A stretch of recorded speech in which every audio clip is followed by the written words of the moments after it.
les anciens secrétaires de la conférence.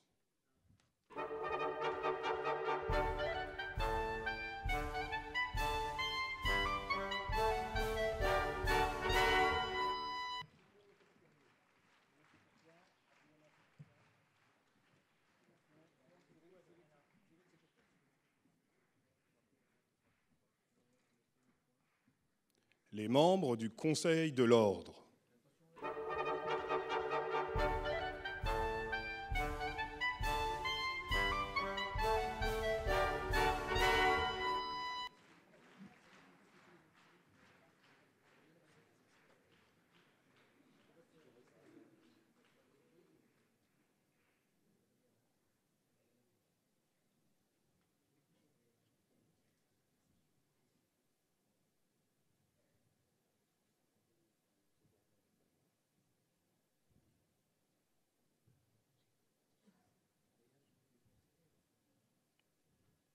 Les anciens bâtonniers.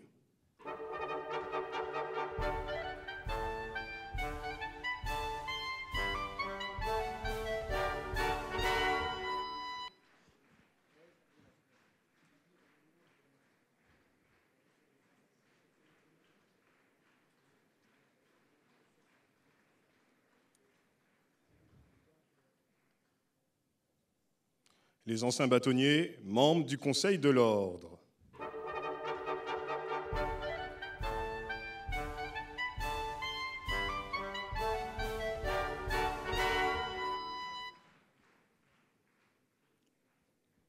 Monsieur le bâtonnier Olivier Benoît.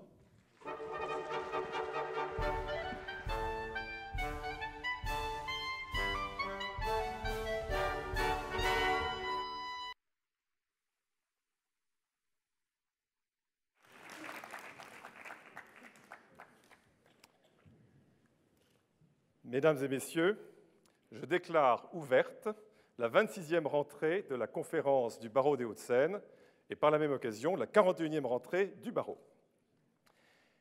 J'appelle les deux secrétaires de la conférence pour 2014, Antoine Landon et Grégory Derange.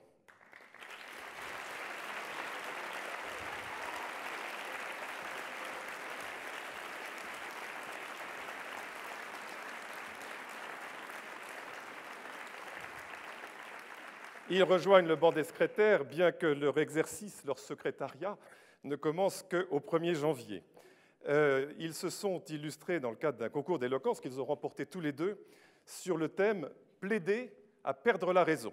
Autant vous dire qu'ils sont brillants.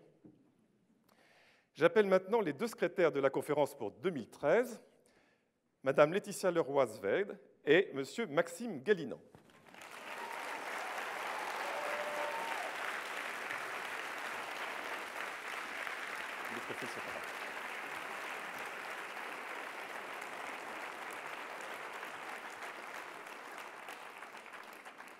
Il me revient le redoutable honneur de succéder au bâtonnier Patrick Kibel, qui est le fondateur du concours de la conférence du barreau des Hauts-de-Seine et qui m'a confié cette charge que jusqu'à présent il assumait beaucoup mieux que je ne le ferais. Donc je rappelle que le concours de la conférence est un concours d'éloquence qui permet de faire ressortir deux jeunes avocats au milieu de leurs pairs. Il faut savoir qu'il y a une centaine de candidats pressentis chaque année.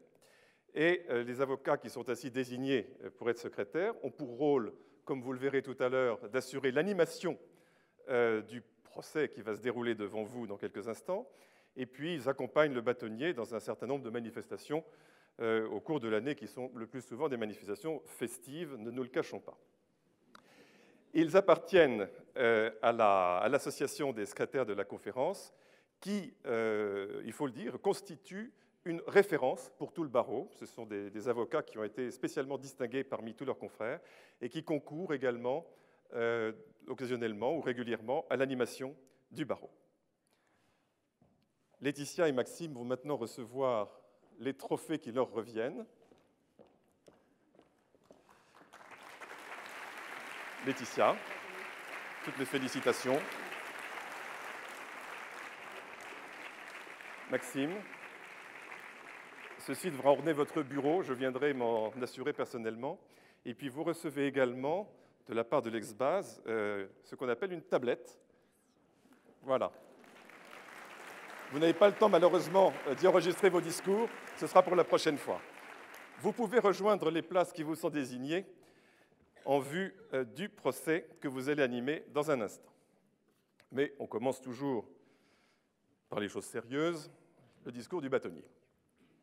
Monsieur le ministre, Mesdames et Messieurs les magistrats, et particulièrement Monsieur l'avocat général près la Cour de cassation, Monsieur le Premier président de la Cour d'appel de Versailles, Monsieur le procureur général près la Cour d'appel de Versailles, Madame le président de la Cour administrative d'appel de Versailles, Monsieur le président du tribunal de grande instance de Nanterre, Monsieur le procureur de la République près le tribunal de grande instance de Nanterre, Monsieur le président du tribunal de commerce de Nanterre, Madame le premier vice-président du tribunal administratif de Pontoise, Monsieur le président du tribunal de grande instance de Créteil, Monsieur le président de la conférence générale des juges consulaires, Mesdames et Messieurs les magistrats, Mesdames et Messieurs les membres des conseils de prud'homme, Monsieur le représentant de Madame le garde des Sceaux, ministre de la Justice, Mesdames et Messieurs les élus, Mesdames et Messieurs les députés et sénateurs des Hauts-de-Seine, Mesdames et Messieurs les membres du Conseil général, Monsieur le maire de Nanterre, Mesdames et Messieurs les maires des communes des Hauts-de-Seine, Messieurs les représentants des autorités civiles et religieuses, Mesdames et Messieurs les représentants de l'université, Monsieur le Président de la Chambre départementale des notaires, Monsieur le Président de la Compagnie des experts près la Cour d'appel de Versailles, Mesdames et Messieurs mes confrères, et particulièrement Monsieur le Président du Conseil national des barreaux, qui est retenu par votre Assemblée générale, Monsieur le vice-président du Conseil national des barreaux, président de la conférence des bâtonniers, qui devait nous rejoindre dès que l'Assemblée générale vous laissera le loisir, Mesdames et Messieurs les membres du Conseil national des barreaux, Mesdames et Messieurs le premier vice-président et les membres de la conférence des bâtonniers, Monsieur le bâtonnier désigné de Paris, Monsieur le vice-bâtonnier désigné de Paris, Mesdames et Messieurs les bâtonniers et bâtonniers désignés de la conférence des 100, Mesdames et Messieurs les bâtonniers et bâtonniers désignés de la conférence des bâtonniers d'Île-de-France, Mesdames et Messieurs les membres du Conseil de l'Ordre, Mesdames et Messieurs les secrétaires et anciens secrétaires de la conférence, mes chers confrères du barreau des Hauts-de-Seine et des autres barreaux, amis, Mesdames et Messieurs, vous tous, chers amis, qui avez pris sur votre temps de travail et pour pas mal d'entre vous sur votre temps de vacances,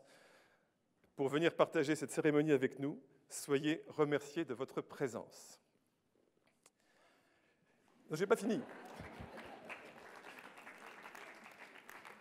Mesdames et Messieurs, que de fois entend-on l'expression toute faite « je me fais l'avocat du diable », au point que c'est devenu un lieu commun dont le sens exact échappe à tous ceux qui n'ont pas eu l'occasion de conduire un procès ecclésiastique en canonisation, c'est-à-dire à la plupart d'entre nous.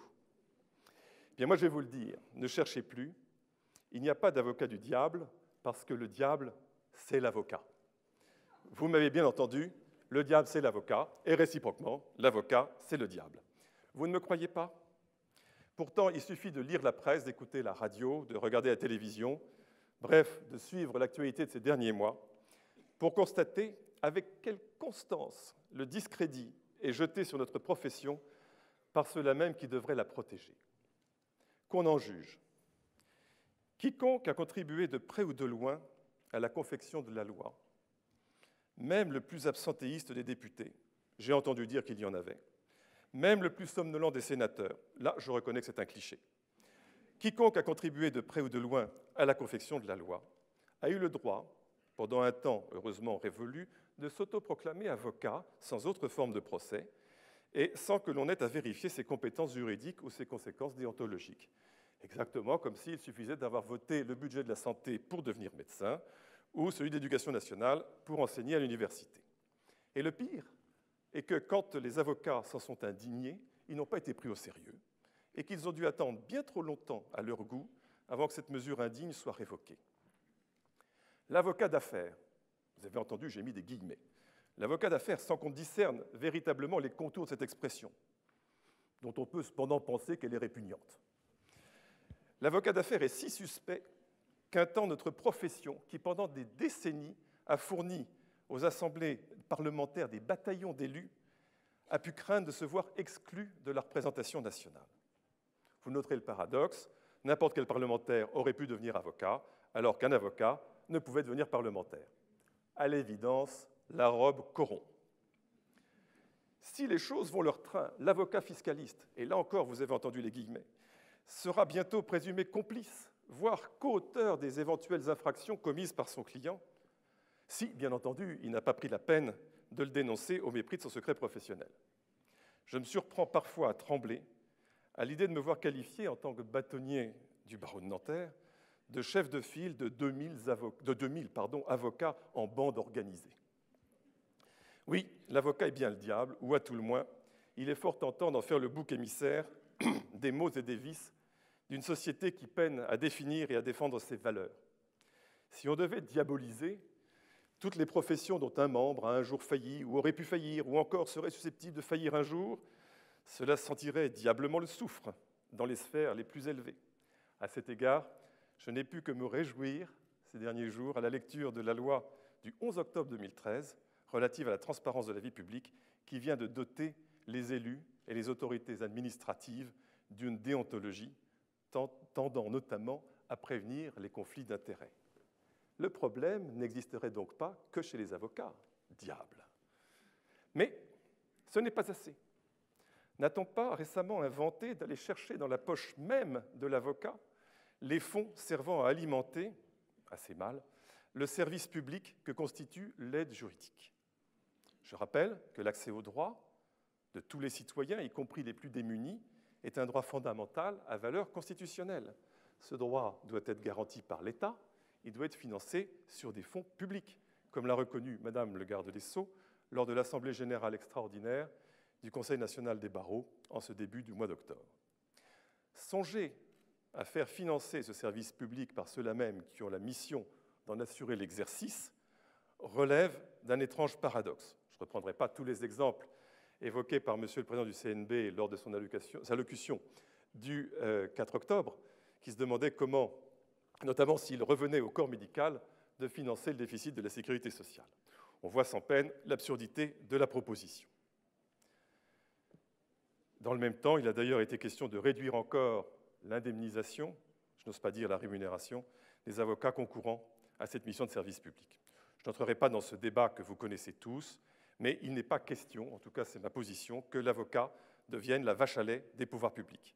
Et si nous avons cru sentir que Madame le garde des Sceaux avait compris et était prête à revenir sur ces projets mortifères, nous restons très attentifs à la concrétisation de ces engagements. Non, mesdames et messieurs, ni diable, ni bouc émissaire, ni vache à lait. Non, l'avocat n'est pas une bête à cornes. Il est à la fois un auxiliaire de justice chargé de défendre et représenter ses concitoyens face à l'institution judiciaire et le conseil privilégié des particuliers, des entreprises, des collectivités publiques dans toutes les matières juridiques et fiscales. Pour cela, il a fait des études longues et spécialisées.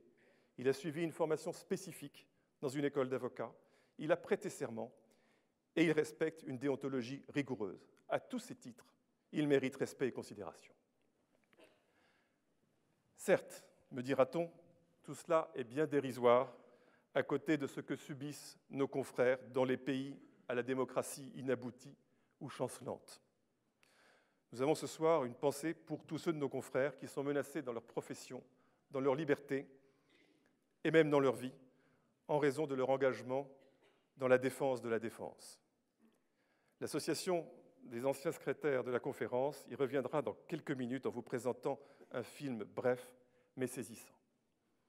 Nous avons en outre la chance d'accueillir ce soir notre confrère Tran Thu Nam du barreau de Hanoï, qui est venu spécialement du Vietnam pour témoigner au cours de notre rentrée de la difficulté rencontrée par nos confrères vietnamiens à exercer leur ministère en toute indépendance et dans le respect des droits fondamentaux.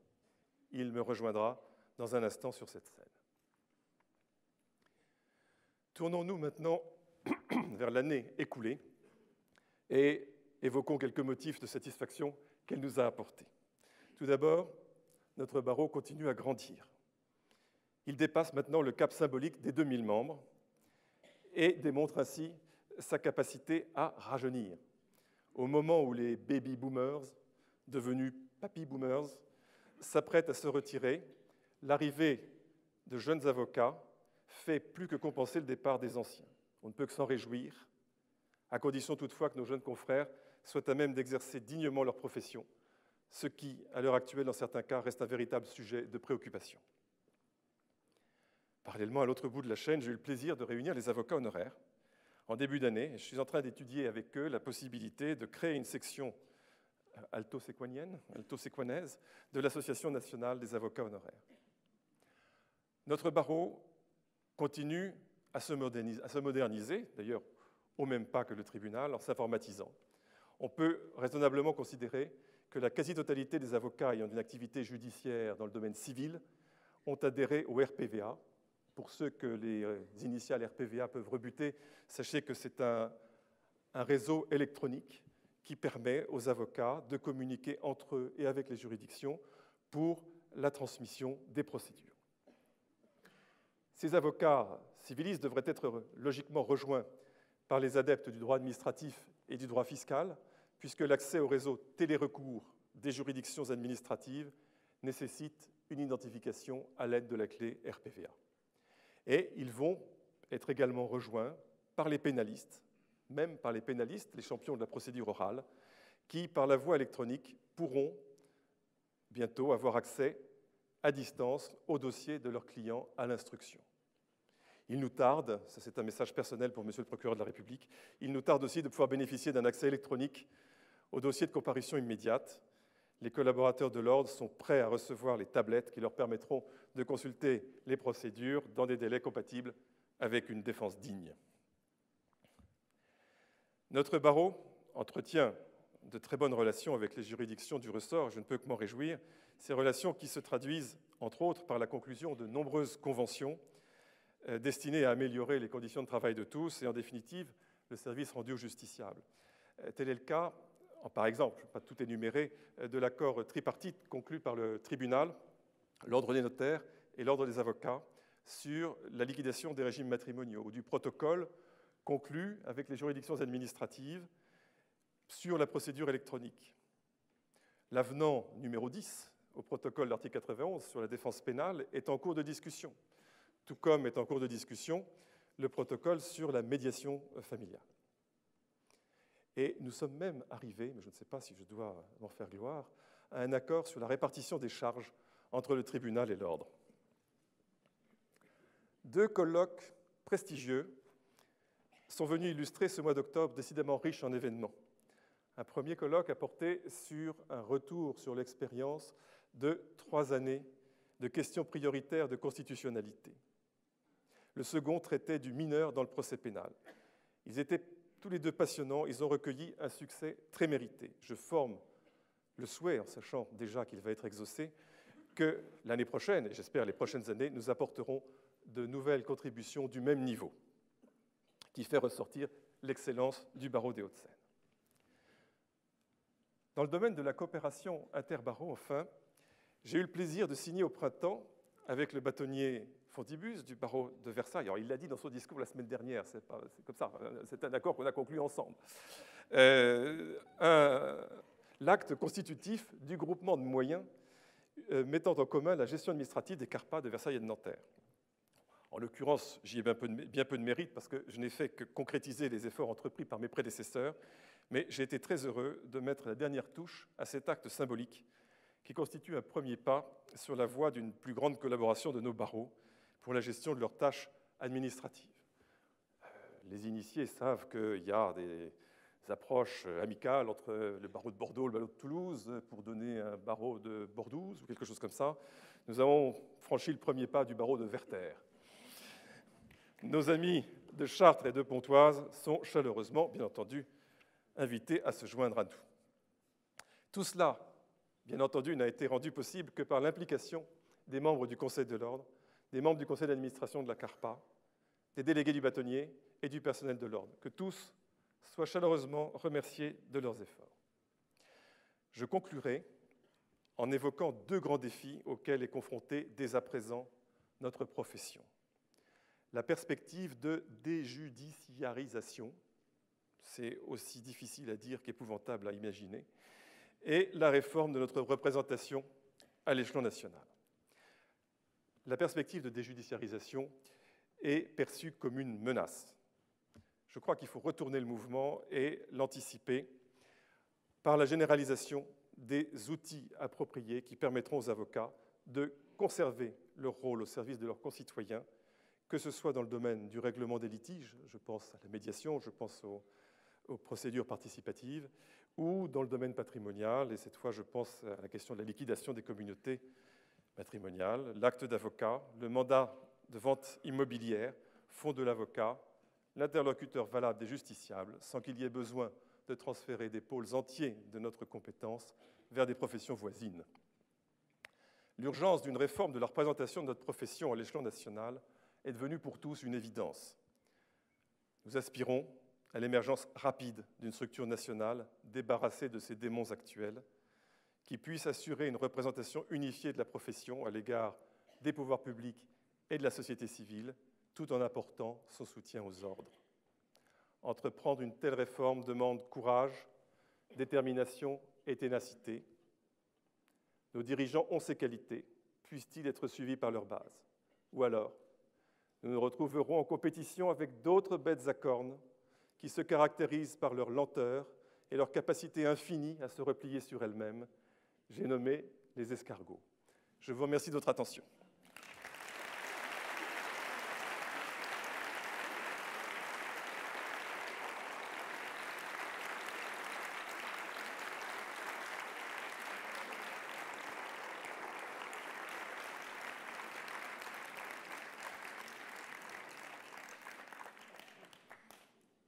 Comme je vous l'ai annoncé tout à l'heure, j'ai l'honneur d'appeler à me rejoindre sur la scène notre confrère du barreau de Hanoï, Maître Tran Thu Nam.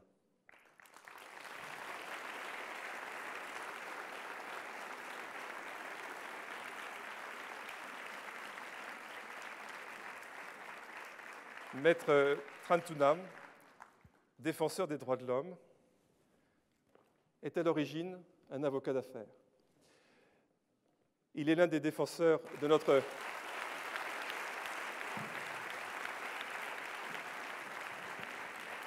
Il est le défenseur de son confrère Le Co Quan. Ce dernier est détenu sous le prétexte fallacieux de fraude fiscale, alors qu'en réalité, il est un défenseur des droits de l'homme. Maintenant qu'ils nous ont rejoints, j'ai le plaisir d'accueillir notre confrère, son interprète, M. Bouy, et ma consoeur Nathalie Muller, avocat au barreau des Hauts-de-Seine et membre d'Avocats sans frontières. Nathalie et Tran Thu Nam vont nous faire part de la situation de nos confrères au Vietnam. Tran Thu Nam ne parle pas français, mais il a avec lui un interprète qui permettra la communication. Voilà. Attends, c'est Nathalie. Nathalie, tu commences. Merci, Monsieur le bâtonnier. Tran Thu Nam a commencé sa carrière juridique en 1999 dans la région de la baie d'Along. Il était dans une sorte de coopérative juridique car à l'époque, il n'existait pas de cabinet personnel au Vietnam. Donc de 1999 à 2001, il est donc stagiaire dans cette espèce de coopérative juridique et il fait d'ailleurs connaissance à ce moment-là, en 2001, de celui qui est aujourd'hui derrière les barreaux, les Co Quan. En 2002, la loi change au Vietnam et il est possible alors d'avoir des cabinets privés. Tran Thu Nam va devenir avocat d'affaires, collaborateur dans un certain nombre de cabinets d'affaires successivement, d'abord dans sa région d'origine, du côté de la baie d'Along, et par la suite à Hanoï. Il est intéressé par ce qu'il fait, le droit des affaires l'intéresse, mais il s'occupe également d'apporter son assistance aux plus démunis et il va rejoindre les quelques rares confrères qui défendent pratiquement bénévolement les plus démunis. Je dis pratiquement bénévolement parce qu'il faut savoir que ce qui pourrait ressembler à une aide juridictionnelle est à peu près payé 4,50 $ le dossier qui peut durer plusieurs années. Lors de cet exercice professionnel à l'aide des plus démunis, il se trouve confronté à deux choses qu'il exècre particulièrement, l'injustice d'une part, et le fait de s'apercevoir que la liberté d'opinion, la liberté d'expression est quasiment inexistante au Vietnam. Cela, il ne le supporte pas, et il va prendre de plus en plus de dossiers au soutien de ses plus démunis. En 2008, il termine donc sa collaboration, il va s'installer. Il va s'installer toujours en droit des affaires. Pour autant, il commence à avoir un nom à l'aide des plus démunis et viennent à lui un certain nombre de dossiers, dont la défense des catholiques au Vietnam, qui n'est pas une mince affaire parce qu'ils ont des graves problèmes, d'une part, la défense de paysans spoliés, et puis on va le voir par la suite lorsque les confrères ont eu des problèmes, dont les Quoc Quan, son ami les Quoc Quan, connu en 2001, c'est lui qui va assurer la défense de ses confrères, au motif qu'il faut bien que quelqu'un ait le courage de porter leur parole. Je précise que les familles des confrères qui ont des difficultés sont également inquiétées, ce qui fait qu'il est non seulement l'avocat de les Quoc Quan, mais également l'avocat d'un de ses frères qui est emprisonné depuis d'ailleurs avant les Quoc Quan et qui est toujours en prison sans connaître sa date de procès. Je précise d'ailleurs qu'une des cousines de Ly Quoc Quan avait été également incarcérée alors qu'elle était enceinte et a passé 3 mois en prison. Elle a perdu son bébé d'ailleurs à l'issue de sa détention. Tout cela pour vous dresser le tableau. Lorsque l'on veut faire pression sur quelqu'un, on fait pression sur sa famille, comme vous pouvez le constater. Donc il est aussi récemment d'ailleurs un homme qui n'est d'ailleurs pas un confrère. Je pense que je vais essayer de ne pas écorcher son nom. Il s'appelle Nganao. Enfin, vous me corrigerez, excusez-moi. Au mois de septembre 2013, a été condamné à 12 ans d'emprisonnement au motif qu'il aurait des activités tendant à renverser l'État, parce qu'il a des contacts avec un groupe tout à fait pacifique qui réclame la liberté d'expression au Vietnam. Et comme le dirigeant est aux États-Unis, évidemment, ça ne peut être que de dangereux terroristes. Donc cet homme, qui ne fait que appartenir à ce groupe-là, vient d'être condamné à 12 ans de détention. Son procès était passé complètement inaperçu, il n'avait pas de défenseur, et c'est donc Nam, Tran Tu Nam, qui est maintenant son défenseur en cause d'appel. J'ai personnellement rencontré Nam au mois de juillet dernier parce que j'étais chargée par Avocats sans frontières de tenter d'assister au procès de Ly Quoc Quan qui devait se tenir, si mes souvenirs sont bons, le 9 juillet 2013 devant la Cour populaire de Hanoï. Les démarches que fait systématiquement Avocats sans frontières, c'est d'une part avoir des contacts avec nos représentants français et européens sur place, mais bien évidemment toujours avoir également des contacts avec nos confrères sur place. Et lorsqu'on assiste à un procès, il s'agit bien évidemment de prendre contact avec les confrères qui sont en charge de la défense du dossier qui nous intéresse. C'était donc en mission d'urgence. Je vais faire une petite incidente à ce propos-là. Ça fait partie des activités d'Avocats sans frontières que de faire des défenses d'urgence. Et je remercie infiniment un certain nombre de représentants de barreaux qui sont là. Je remercie aussi des cabinets. Le fonds d'urgence d'Avocats sans frontières France, Avocats sans frontières Réseau, n'existe que parce que c'est la profession qui verse à ce fonds d'urgence de façon à ce qu'on puisse partir en mission, aider nos confrères à droite et à gauche. Je précise que, par exemple, pour cette dernière mission, c'était un fonds qui a été relativement important, qui était versé par un grand cabinet d'affaires qui est Place Vendôme. J'ai nommé, évidemment, vous avez compris, Clifford Chance. On en attend d'autres parce que la dotation de Clifford Chance est arrivée à expiration, si je puis dire. Mais voilà, c'est notre profession. C'est notre profession et c'est son honneur qui aide à apporter notre aide aux autres de notre profession à l'autre bout du monde, et notamment à celui-ci qui était avocat d'affaires, comme vous l'avez vu. Donc, lorsque j'ai rencontré Nam à Hanoï, il m'a bien sûr brossé un tableau du procès de Ly Quoc Quan, et puis j'en suis arrivé à parler de lui. Il est assez pudique, Nam. Dans un premier temps, il n'a pas dit grand-chose, il m'a simplement dit « Oui, je suis en danger ». Alors j'ai creusé, et je lui ai dit « Pourquoi êtes-vous en danger ?» Il me dit « C'est simple, j'ai en permanence devant ma porte 2 policiers.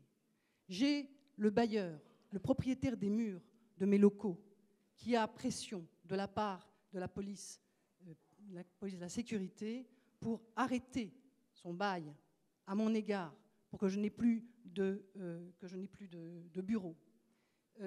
Il a des tas de pression de ce genre de choses, et de cette façon. Et il m'a dit incidemment aussi, je m'attends à être arrêté à n'importe quel moment. Je dois dire que ceci a eu un grand écho chez moi parce qu'il y a déjà quelques années, j'étais en mission encore pour Avocats sans frontières pour un autre confrère, Ly Cong Din, qui lui-même était un défenseur d'autres confrères en prison, Nguyen Van Dai, etc. Et à l'époque, nous avions repéré quelqu'un qui était peut-être en danger. On était fin 2009 et en 2010 aussi. Et à l'époque, on nous avait parlé d'un nommé Lee Kok-Kwan. Et qu'arrive-t-il avec Lee Kok-Kwan aujourd'hui? C'est lui qui est en prison maintenant. Donc lorsqu'on se dit Tran Tunam est peut-être le prochain sur la liste, lorsque Tran Tunam vous dit sincèrement, et je vous assure qu'il n'est vraiment pas quelqu'un à se mettre en avant, vous dit le prochain sur la liste, c'est peut-être moi, je ne sais pas quand je vais être arrêté, c'est effectivement ce qui peut lui arriver. Au mois de juillet, on n'a pas pu avoir l'audience du procès de Lee Kok-Kwan parce qu'il a été reporté sine die au motif qu'un juge était malade. La véritable raison était que des paysans étaient venus du centre du Vietnam et avaient l'intention de manifester, comme on peut manifester au Vietnam, c'est-à-dire partir de l'église où ils auraient été, et puis venir en procession jusqu'au tribunal. Et dans ces conditions, le procès a été reporté, il était reporté sine die, et il a eu lieu au mois d'octobre. Dans la salle, il y a aujourd'hui, invité également par M. le bâtonnier, notre consoeur Laure Desforges du barreau d'Épinal, qui a fait essayer d'aller à cette seconde audience du mois d'octobre. Elle n'y a pas eu accès. Elle a même été intimidée par les gens de la sécurité publique qui sont venus lui rendre visite et qui lui ont dit qu'elle avait absolument interdiction à s'approcher du tribunal, enfin de la cour de Hanoï, alors qu'officiellement c'était un procès public, puisqu'officiellement Lee Kok-Kwan est poursuivi pour des histoires de fiscalité. Donc voilà la situation au Vietnam. Voilà cet homme que personnellement j'admire beaucoup, qui a 37 ans, qui a 2 petites filles adorables, une femme qui étudie le droit et qui sera bientôt avocat, qui pourrait être tranquille, qui était à l'origine dans un barreau d'affaires et qui est simplement devant vous en disant « Voilà, je vous remercie beaucoup de prêter attention à mon cas ».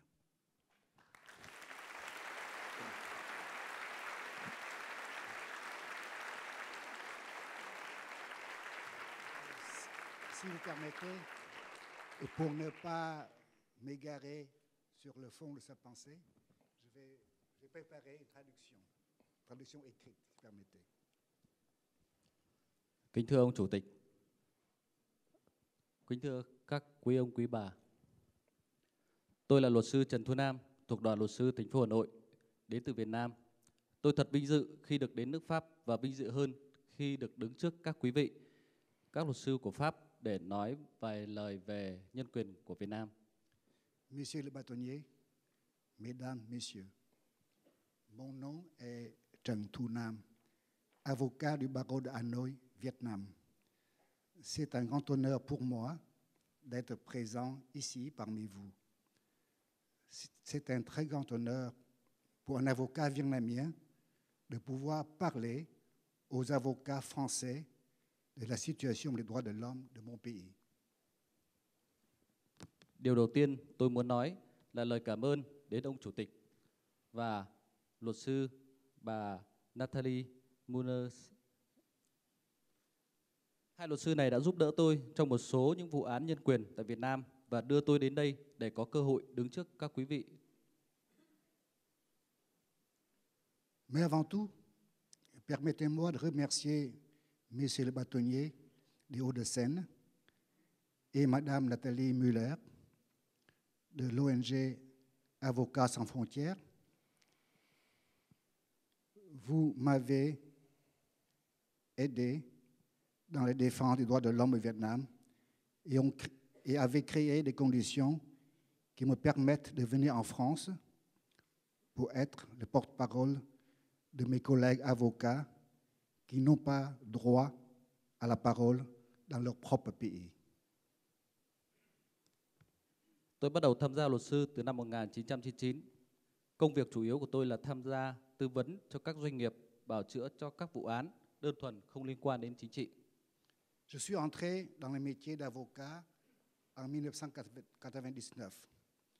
À ses débuts, je m'occupais surtout des litiges en affaires, des cas qui n'ont aucun rapport avec la politique ou les droits de l'homme.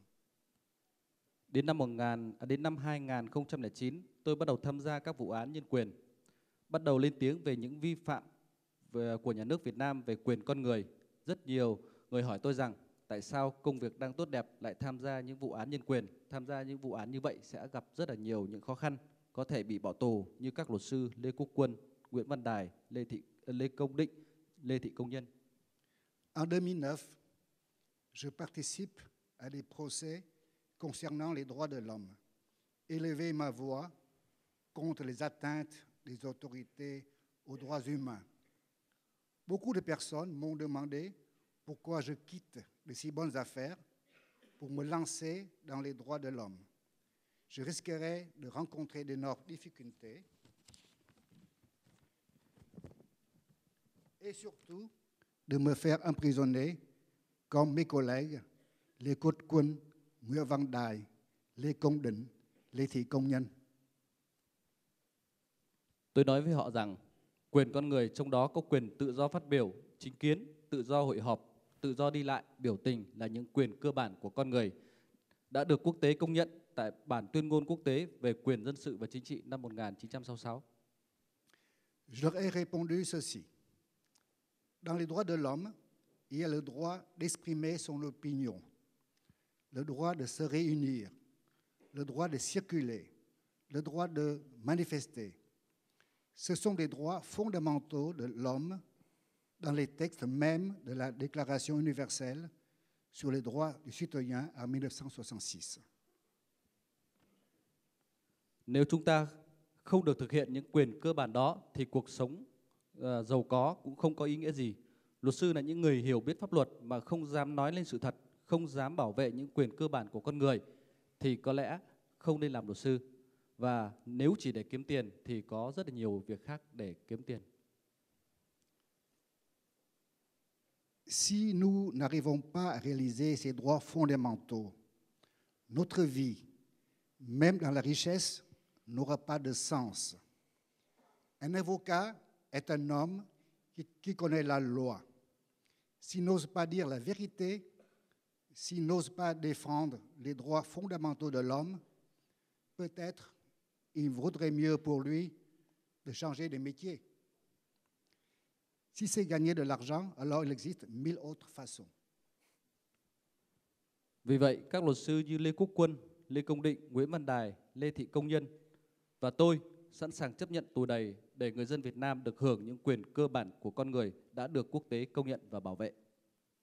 C'est pourquoi les avocats comme Lê Quốc Quân, Lê Công Định, Nguyễn Văn Đài, Lê Thị Công Nhân et moi-même, nous acceptons d'être arrêtés et emprisonnés pour que d'autres femmes et hommes du Vietnam puissent avoir la possibilité d'obtenir des droits fondamentaux pour une vie digne, des droits reconnus et défendus par les démocraties. Đến nay, tôi không còn đơn độc. Tôi đã có nhiều người bạn là các luật sư, các nước châu Âu.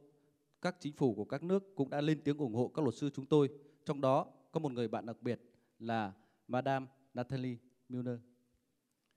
Maintenant, désormais, je ne suis plus tout seul. J'ai des amis avocats qui me soutiennent de France et d'Europe. De nombreux gouvernements de nations libres m'écoutent. Et particulièrement, j'ai à mes côtés Madame Nathalie Müller, des Avocats sans frontières. Luật sư bà Nathalie Müller đã trực tiếp đến Hà Nội để tìm hiểu vụ án Lê Quốc Quân, tìm cách để tham dự phiên tòa của ông Lê Quốc Quân và chúng tôi đã có vài ngày làm việc tại Hà Nội. Elle est venue à Hanoï pour connaître le dossier du procès Lê Quốc Quân. Elle a tenté d'assister à son procès. Nous avons travaillé plusieurs jours ensemble. Việc bà Nathalie Müller cùng một số các luật sư quốc tế khác đến Việt Nam để tìm hiểu các vụ án nhân quyền, lên tiếng về các vụ án này đã tác động rất lớn đến chính quyền Việt Nam. Qua những việc giúp đỡ của các bạn, nhân quyền Việt Nam đã có nhiều dấu hiệu cải thiện tích cực, việc bắt bớ xét xử các vụ án chính trị đã giảm bớt đáng kể. Ce qu'a fait Madame Nathalie Müller, comme d'autres avocats internationaux, sur place et ont exigé la clarté et la justice de ces procès, ont un effet très significatif. Par vos aides, les droits de l'homme ont quand même évolué dans le bon sens. Tuy nhiên, luật sư Lê Quốc Quân vừa bị xét xử sơ thẩm với mức án 30 tháng tù giam, sắp tới sẽ xét xử phúc thẩm. Ngoài ra, còn một số luật sư khác như Lê Công Định, Nguyễn Văn Đài, Lê Thị Công Nhân, sau khi phải chịu nhiều năm tù liên quan đến các tội danh chính trị, hiện nay họ vẫn đang bị quản chế tại một không gian nhỏ ở địa phương mà không được đi lại tự do. họ đáng được vinh danh hơn tôi ngày hôm nay. Cependant, l'avocat Lê Quốc Quân a été condamné à 30 mois de prison ferme en première instance. Et prochainement, il passera en jugement en appel. En outre, d'autres avocats comme Lê Công Định, Nguyễn Văn Đài, Lê Thị Công Nhân, après de nombreuses années d'emprisonnement, subissent le régime de résidence surveillée et ne peuvent circuler librement. Sans modestie aucune, je pense qu'ils méritent, plus que moi, l'honneur d'être là aujourd'hui. Vì vậy, tôi mong muốn các bạn tiếp tục lên tiếng để giúp đỡ các luật sư Việt Nam và giúp đỡ về nhân quyền của Việt Nam. C'est pourquoi je vous demande de continuer à aider ces avocats précédemment cités et à soutenir les droits de l'homme au Vietnam. Gần đây có một số luật sư Paris đã kết hợp với Đại sứ quán Pháp tổ chức hội thảo truyền đạt một số kinh nghiệm về nghề nghiệp cho các luật sư ở Hà Nội. Tôi mong muốn các bạn giúp đỡ các tổ chức các buổi đào tạo về nhân quyền cho các luật sư Việt Nam nếu có thể. Dans un passé récent, des avocats de Paris ont organisé avec l'ambassade de France un colloque pour partager leurs expériences avec les avocats de Hanoï. J'espère que vous puissiez organiser des séances de formation pour nous, les avocats vietnamiens. Tôi còn rất nhiều điều muốn trao đổi, muốn nói với các bạn để các bạn giúp đỡ, nhưng tôi đã chiếm rất nhiều thời gian quý báu của các bạn. Tôi mong các bạn tiếp tục quan tâm đến luật sư Việt Nam, quan tâm đến nhân quyền của Việt Nam và đặc biệt là quyền con người của người dân Việt Nam. Bien sûr, j'ai encore beaucoup de choses à vous dire, à vous demander, mais déjà, j'ai pris beaucoup de votre temps. Aidez les avocats des droits de l'homme au Vietnam, aidez à améliorer les droits de l'homme au Vietnam. Cuối cùng, xin cảm ơn nước Pháp. Xin cảm ơn các bạn đã giúp đỡ tôi trong thời gian vừa qua và đưa tôi đến đây để được vinh dự đứng trước các bạn chia sẻ một số vấn đề về Việt Nam. Xin cảm ơn tất cả. Encore une fois, je remercie la France. Je vous remercie infiniment de tout ce que vous avez fait pour le droit et la justice au Vietnam.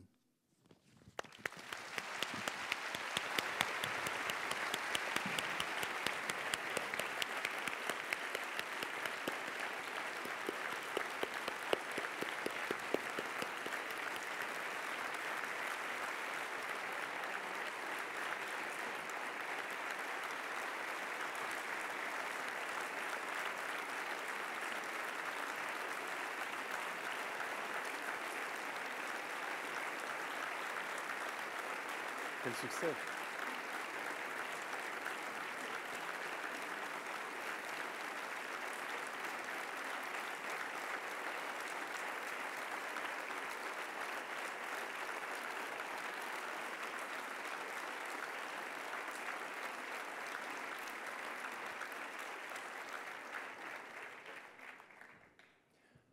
Mon cher confrère, j'ai l'honneur de vous informer que le Conseil de l'Ordre du Barreau des Hauts-de-Seine a décidé de faire de vous un membre d'honneur de notre barreau. Et je vous remets cette médaille, qui est la médaille de l'Ordre du Barreau des Hauts-de-Seine, et ces quelques souvenirs. Encore bravo et merci pour votre témoignage. Xin cảm ơn ông Chủ tịch. Xin cảm ơn ông rất nhiều. Il n'a pas préparé tellement des mots de remerciement. C'est très bien. Il est tellement c'est très ému. bien, c'est très Voilà, merci Monsieur Bâtonnier, merci. Merci. Merci bien. Merci à tous les deux. Un grand merci à Monsieur Buis qui a assuré la traduction. Et j'espère à très bientôt.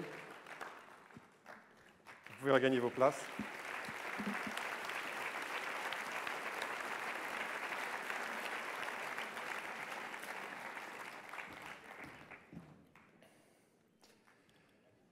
Dans la ligne de ce témoignage très émouvant que nous venons d'entendre, l'Association des secrétaires et anciens secrétaires de la conférence a préparé un film bref, dense et émouvant, évoquant les avocats victimes de leur engagement au service des droits de l'homme. Je vous invite maintenant à regarder ce film.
Croyez-moi, ce film supporte très bien d'être vu plusieurs fois. Vous pourrez le regarder à nouveau sur le site de l'Ordre. Une fois encore, notre tradition va être respectée. La juridiction extraordinaire constituée par le Conseil de l'Ordre du barreau des Hauts-de-Seine, éprise de justice et de grande cause, va juger une accusée prestigieuse. J'ai nommé Madame Audrey Pulvar. L'accusation sera soutenue par Madame Laetitia Leroy-Sved, secrétaire de la conférence 2013, qui revêtira, pour la circonstance, les fonctions d'avocat général. La défense de l'accusé sera assurée par M. Maxime Galinan, secrétaire de la conférence 2013.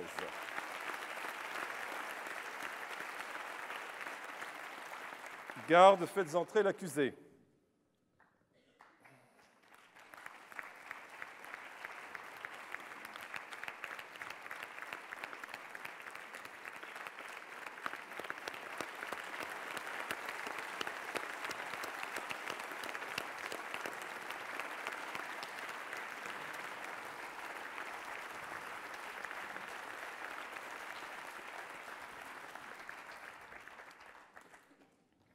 Madame Audrey Pulvar, vous êtes suffisamment connue de nos services pour qu'on ne vous demande pas de décliner votre identité et, bien entendu, nous ne demanderons pas non plus votre âge. Madame l'avocat général, vous avez la parole. Je vous remercie, Monsieur le Président.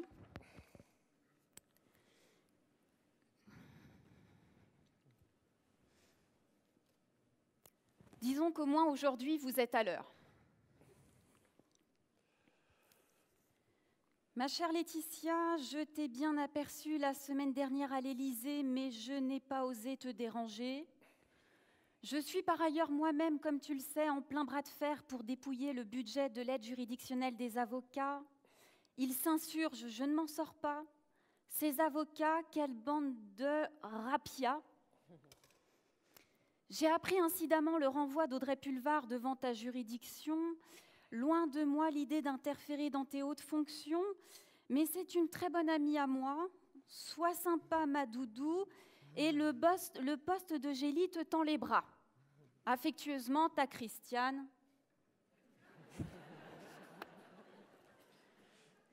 Alors c'est comme ça. Martinique et Guyane, même combat. Laetitia Leroy Zved, avocat général. Avec un nom comme celui-là, du pays de la vodka, je peux vous dire qu'on est un peu plus mravni. On ne m'achète pas, moi, madame. Monsieur le Président, Madame et Messieurs de la Cour, Mesdames et Messieurs les jurés, regardez-la. Ne vous laissez pas endormir par son sourire rayonnant, son regard malicieux, son allure tour à tour solaire et évanescente, assurée mais jamais hâbleuse, gracieuse, sa voix mélodieuse. D'emblée, elle intrigue, elle séduit. C'est presque trop beau, trop lisse pour être vrai. Sa silhouette de gazelle ne laisse rien imaginer de sa réalité quotidienne de boxeuse sur les rings chics de la capitale. De ses yeux cerclés à 7 000 € l'unité, elle se demande ce qu'une haute personnalité comme elle peut bien avoir à faire dans une si basse cour de Nanterre.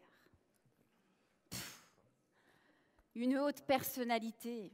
Non, madame. La cour d'assises de Nanterre, pour ce mal incarné que vous êtes, ainsi qu'un vulgaire ongle de pied. Vous naissez, madame, le 21 février de cette année, où à Bobigny, Gisèle Halimi mettait en accusation une France rétrograde et instruisait le procès d'une loi désuète empêchant les femmes de disposer librement de leur corps. Cette même année, où au Burundi, les Hutus semaient la terreur chez les Tutsis. Cette année, enfin, qui a vu consacrer cet événement funeste, cet Armageddon culturel, la naissance de Vanessa Paradis. Ça, c'est pas bien. Mais vous êtes relativement épargné par toutes ces tragédies, puisque vous passez votre enfance à Fort-de-France. Et plus légèrement, en 1972, à Fort-de-France, on fêtait l'album Cosmozouk d'Henri Guédon avec la compagnie créole de l'époque. Je vois à mon dossier qu'à la Martinique, où vous grandissez, votre mère est assistante sociale et votre père, Jean-Michel Rossi, oui, Jean-Michel Rossi, le véritable héros des Caraïbes, puisqu'il est le fondateur du mouvement indépendantiste martiniquais et le secrétaire de la centrale syndicale des travailleurs martiniquais. Un syndicaliste, mes favoris. Ces barbes rouges abonnés au temps moderne ou au Nouvel Obs, fascinés par les révolutions marxistes. Ces épigones de Jean-Luc Mélenchon, idolâtrant leurs leaders maximaux et annonnant le couplet de l'insurrection civique. C'est pour la victoire, nous qu'à aller. Pas mal. Tout le monde ici voit où je veux en venir. Un slogan qui tient la route quand on sait que depuis Christophe Colomb, il n'en est toujours qu'une seule pour relier l'île du nord au sud. Mais revenons-en à vous. À l'âge de 14 ans, après une crise d'adolescence costaude, vous quittez cet exotisme pour la pudibonderie métropolitaine.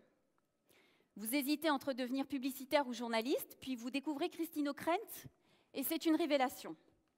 Christine O'Krent, deuxième femme blanche après Hélène Vida à présenter le journal de 20 heures, et aussi compagne de Bernard Kouchner.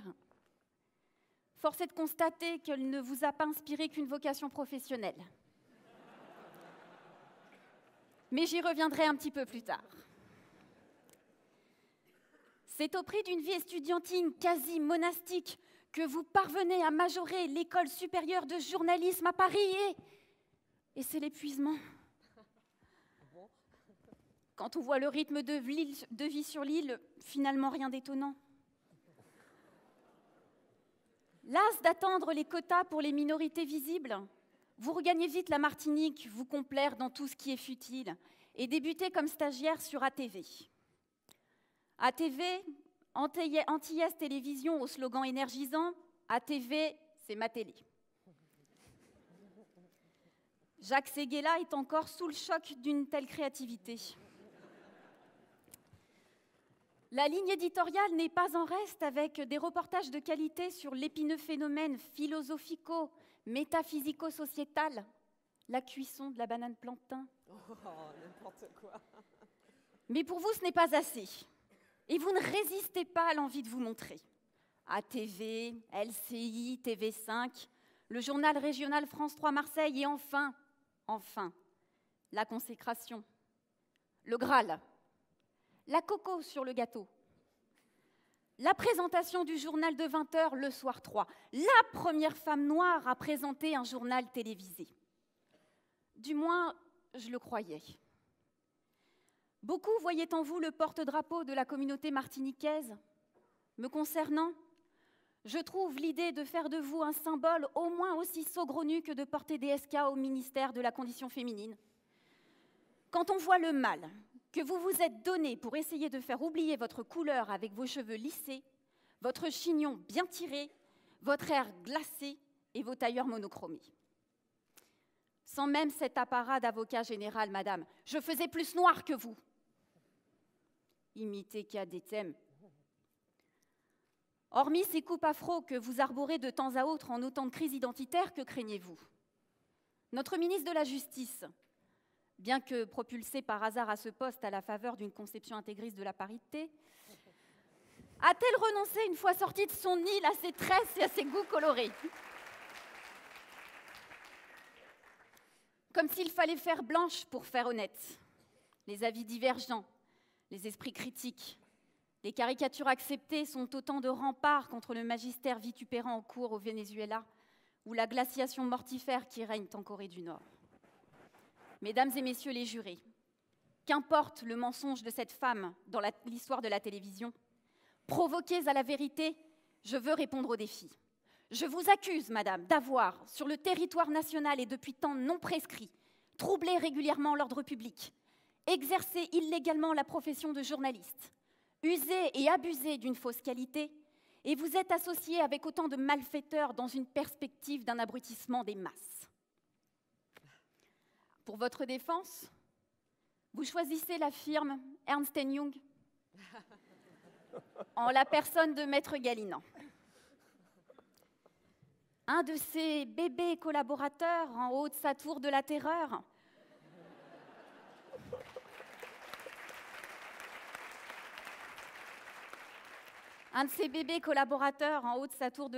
que l'on nourrit d'audits ATT sur les 10 années qu'il faut pour les sevrer. Nul doute que le montant de ces honoraires n'a d'égal que le prix de la monture de vos lunettes. Je vous rappelle, madame, ce vieux mot de Balzac. À l'origine de toute fortune se dissimule un crime caché. Mais un crime caché, que dis-je? Un crime parfaitement assumé. Fin 2008, en plein complexe d'Oedipe. Vous êtes la seule personnalité de France 3 à participer à la manifestation contre la suppression de la publicité. Puis nommé à la direction éditoriale du magazine Les Inrecuptibles, vous publiez cet édito de qualité contestable. Mariage, adoption, procréation, oui, la gauche doit mettre la langue. Un parti que l'on connaît déjà pour ses inélégances et ses turpitudes. Il ne suffisait pas qu'Harlem Désir se sépare de Jack Lang pour Frédéric Mitterrand, que François Hollande quitte Ségolène Royal et conduite par Jean-Marc Ayrault pour Valérie Trierweiler, elle-même pas encore divorcée de la 8e fortune de France. Autant de mélange des genres et des langues en un joyeux bordel qui n'est pas sans satisfaire une certaine clientèle habituée du Carlton. Non, non, vous n'avez pas résisté à l'envie de vous démarquer vous aussi et avez sauté sur votre consoeur Enora Malagré qui, par ce langoureux baiser, en a perdu jusqu'au sens de sa sexualité. Cyril Hanouna vivait, dixit, l'un des plus beaux moments de sa vie. Il pouvait repartir tranquille, à ce moment précis, personne n'avait touché à son poste. Dans cette hypertrophie de la vulgarité, je ne suis pas surprise que les décolletés et même la transparence soient légion dans chacune de vos apparitions. Des collants improbables, des jupes parfois si courtes qu'elles en font pâlir de jalousie jusqu'à la plus large de mes ceintures. Le 13 mai 2013, vous débarquez au Georges V à l'occasion du Global Gifts Gala en mini-short, talons et décolleté. Paraît-il que le concierge par mégarde lui aurait indiqué la chambre 623, précisant de rester discrète et de partir une fois l'hôtel endormi. Lorsqu'en 2003, le brillant, l'excellent, l'actuel président Sarkozy, je rectifie, lorsqu'en 2003, le brillant, l'excellent, l'actuel président... Je vais finir par y arriver. Lorsqu'en 2003, le brillant, l'excellent, l'ancien président Sarkozy prit la décision d'en finir avec le racolage actif, nul doute que c'est votre silhouette qui l'avait en filigrane. Votre humanisme doctrinaire, votre dogmatisme compassionnel, votre certitude, pour ne pas dire votre arrogance, de vous trouver par nature du bon côté de l'histoire et de la morale font des heureux. Lorsque je vois l'œil humide de mes confrères du premier rang et la buée à peine estompée des lunettes de votre défenseur, je me félicite qu'il y ait encore des hommes comme Nicolas Sarkozy que les pulsions n'ont pas bruni.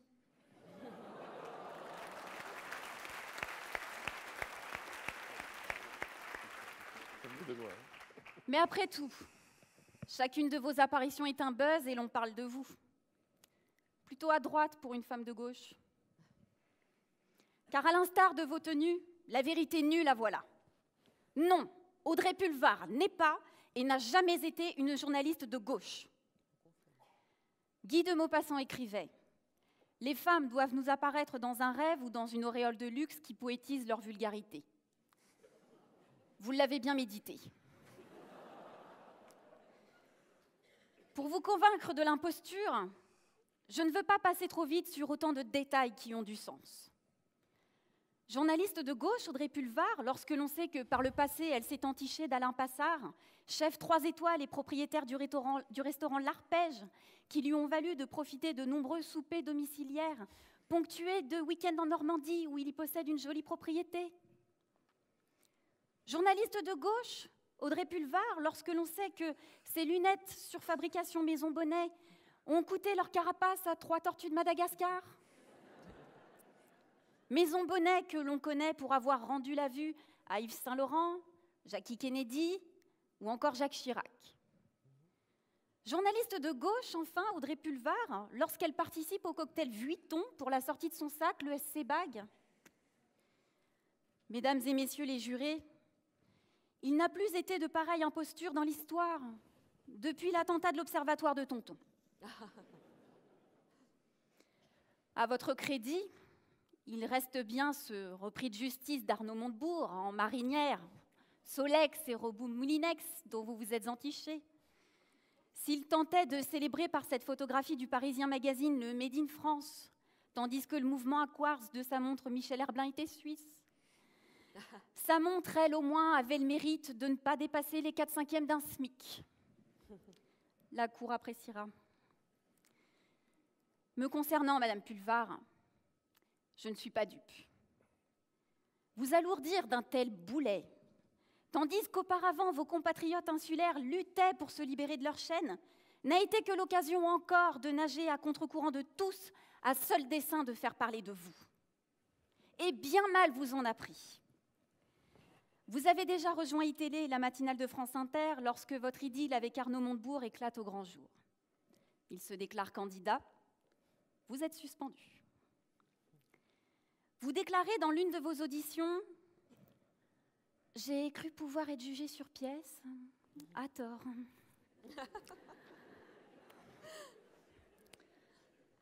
C'est le contraire absolu du penser sans garde-fou enseigné par Hannah Arendt. Anne Sinclair, Béatrice Schoenberg, ces noms ne vous disent donc rien? Je vous l'aurais garanti, Madame Pulvar. Pour une journaliste, révéler sa relation avec un homme politique, c'est comme applaudir d'une seule main. Ça ne sert à rien. Mais en princesse rebelle et après une vive polémique sur cette éviction, vous avez cru bon de vous imposer à nouveau sur France Inter pour des interviews non politiques. Après tout, je vous le concède, il vaut mieux être belle et rebelle que moche et remoche. Natacha Polony. La savante Natacha Polony devient votre nouvelle acolyte dans l'émission « On n'est pas couché » de Laurent Ruquier. Mais l'ombre séditieuse d'Arnaud Montebourg vous rattrape à nouveau et vous devez quitter l'émission. C'en est trop pour vous. Et vous quittez votre fidèle destrier. Pour vous sauver des abîmes, vous changez donc de monture, gardez vos lunettes et rejoignez Direct 8. Non sans une certaine audace, puisque votre carte de presse n'a jamais été renouvelée. D'aucuns, dont je fais partie, doutent même de sa délivrance originelle tout court. À toutes fins utiles, je rappelle à notre jury averti ici présent que Direct 8 est la chaîne politique, culturelle et d'information qui propose à la fois les animaux de la huître, ou comment découvrir avant le rôti dominical la reproduction du castor en Laponie, Voyage au bout de la nuit, ou comment se faire lire à des heures improbables le rouge et le noir de Stendhal par autant de gourdes que de blondes hyperoxydées. Touche pas à mon poste, à qui l'on doit l'éclosion musicale d'un Sébastien Patoche qui nous a tous touchés par la richesse de ses textes. Je ne suis donc pas étonnée de vous retrouver sur Direct 8 à comploter avec Roselyne Bachelot, Laurence Ferrari, Absa Toussi, Elisabeth Bost, pour tenter de nous abrutir massivement avec des chroniques telles que « Quoi de neuf, docteur? Pour votre bien, touchez vos seins ». C'est vrai, c'est important. J'ai entendu. Je regrette qu'il n'y ait que les anglo-saxons pour voir la télévision aussi respectable que la radio ou le cinéma. Elle est chez eux le vecteur d'une expression artistique populaire solide qui remonte au théâtre de Shakespeare, en passant par les mélodrames ambulants du XIXe siècle aux États-Unis, les comédies musicales de Broadway et du West End londonien. En France, où la hiérarchie des classes a toujours séparé le théâtre de l'élite, la tragédie, de celui du peuple, la comédie, la littérature des Happy Few, Stendhal, Flaubert ou Proust, de la littérature populaire d'Alexandre Dumas, la télévision a souvent fait figure de médium vulgaire. Et en matière de vulgarité, votre émission du Grand 8 n'est pas en reste. Qu'on ne me soutienne pas que le creux, le cru et le nu seraient littéralement exigés par le public lorsque sur d'autres chaînes, des génies du journalisme tels David Pujadas et autres Jean-Pierre Pernaut usent précisément et magnifiquement de la rigueur et de la justesse de l'information au quotidien. Le Grand 8, cette espèce d'antichambre du FMI, se font des moyennes idées à destination des ménagères de plus de 70 ans. Je suis obligée de reconnaître que jamais émission à sensation n'a été si bien nommée. Et je m'inquiète. Avertissez-vous vos spectateurs photosensibles d'une crise d'épilepsie assurée par les tenues toujours plus colorées de Madame Bachelot et les souffrants de déficience cardiaque pour la qualité à couper le souffle des programmes de votre émission? Je me le demande. Je n'ai pas retenu volontairement dans mes réquisitions la mise en danger délibérée d'autrui. De l'abrutissement des masses à cette mise en danger, il n'y a bien qu'un pas, mais je crois en l'état votre jupe trop étriquée pour pouvoir le franchir. Audrey Pulvar, vous avez précipité votre chute en rejoignant ce ministère des Affaires ménagères. Hier porte-parole de la communauté caribéenne, vous voilà aujourd'hui Belkissem, le superfétatoire dans une sempiternelle valse de blabla. Le parquet que je suis n'a pas craqué pour vous. Ça, j'avais compris. Et quelques lattes plus loin, je vois déjà apparaître le spectre de votre condamnation. Monsieur le Président, Mesdames et Messieurs de la Cour, Mesdames et Messieurs les jurés, je vous demanderai donc d'entrer en voie de condamnation à l'égard de Madame Pulvar pour l'intégralité des chefs d'inculpation qui lui sont reprochés. Vous retiendrez que les faits ont été accomplis avec cette circonstance aggravante d'un physique trop parfait, à dessein de nous tromper. En répression, je vous demande d'ordonner la saisie de ses lunettes et de la condamner au port d'une monture sécurité sociale.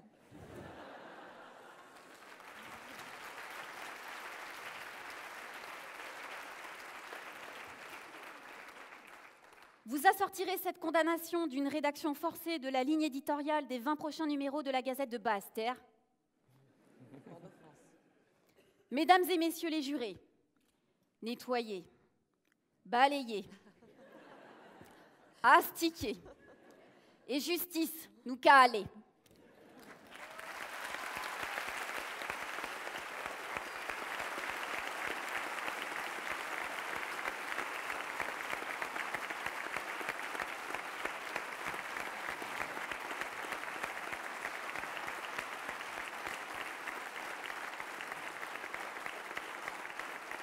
Merci.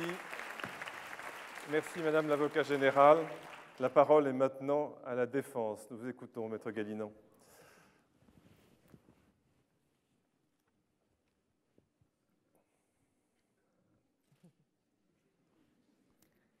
Monsieur le Président, Mesdames et Messieurs de la Cour, Mesdames, Messieurs les jurés, vous vous surprenez sans doute à me voir debout à cette barre, moi, le responsable de l'évasion fiscale de Jérôme Cahuzac, moi qui ai contribué à faire échapper des avions remplis d'or vers la Suisse, moi, grâce à qui les milliards des grands de ce monde dorment tranquillement aux Bahamas.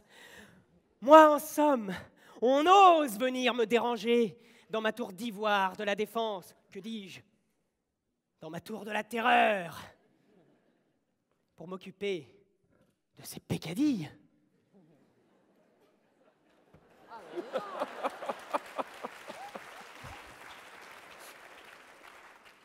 Et pourtant, je suis bien là. Oui, j'ai accepté sans condition, hormis tout de même mes 500 000 € d'honoraires, de venir ce soir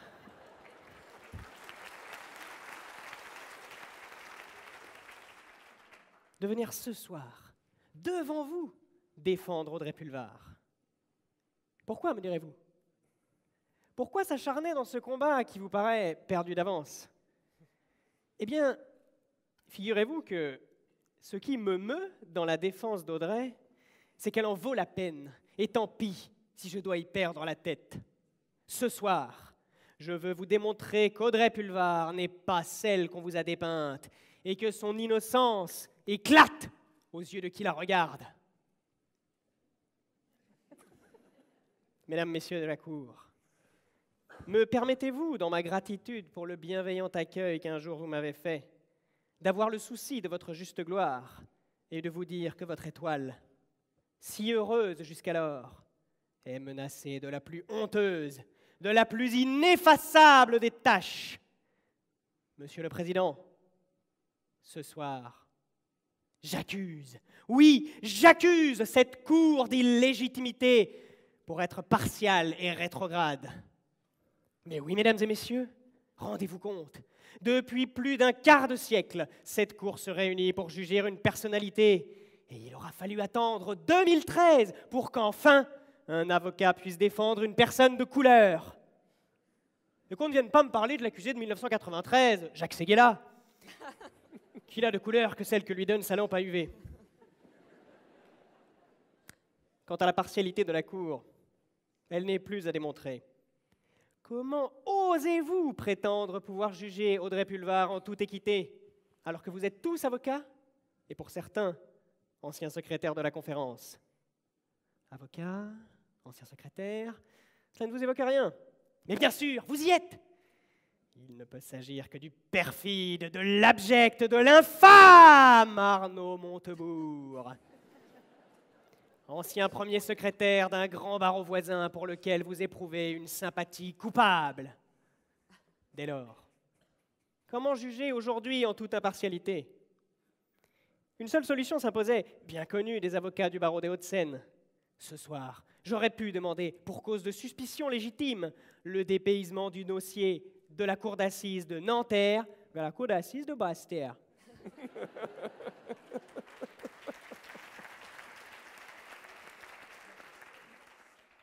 Et pourtant, quelle aurait été mon erreur de m'engouffrer dans cette voie?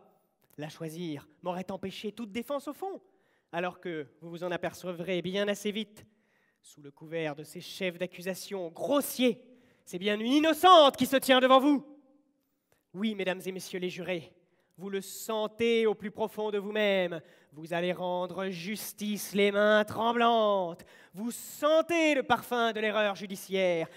Qui pourrait croire que cette femme est coupable? Ah, le néant de cet acte d'accusation. Qu'une femme puisse être condamnée sur cet acte, mais c'est un prodige d'iniquité. Monsieur le Président, ce soir, devant vous, je ne veux pas me prendre pour le gratin des avocats, non. Je suis seulement là pour défendre celle que la Cour jette.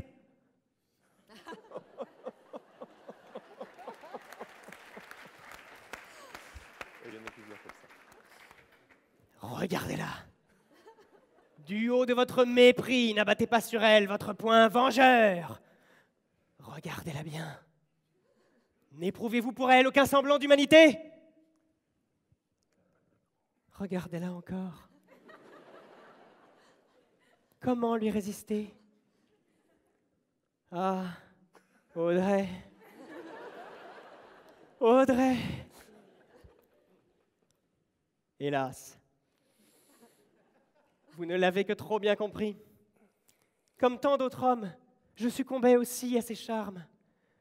Mais c'est en vain qu'avec elle je voulais me lier, car son cœur est un logis qui n'a pas d'escalier.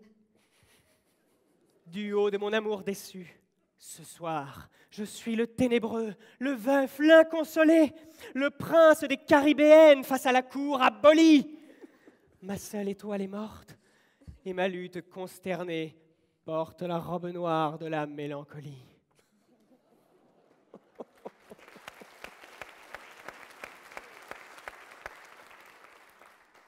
Il était bien trop tard lorsque je le compris. Par Arnaud, son cœur était déjà pris. J'avais perdu la tête. Comme Audrey pour Arnaud, j'étais atteint d'une douce folie passagère. Ah, l'infâme Arnaud Montebourg! Ah, j'aurais tant voulu la sauver de ses griffes, j'aurais tellement voulu le détruire, l'anéantir, le pulvériser! Mais comment faire face à ce héros de notre temps? Pour Audrey, comment lui résister? Quoi de plus normal pour cette féministe que d'être attirée par un homme qui jadis porta la robe? Quoi de plus légitime pour cette native de la Martinique que d'être attirée par l'homme qui se croit le plus fort de France?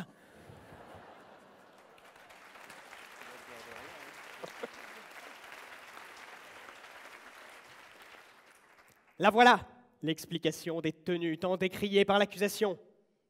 Pour se faire remarquer d'un tel mal dominant, sans petite tenue, point de salut.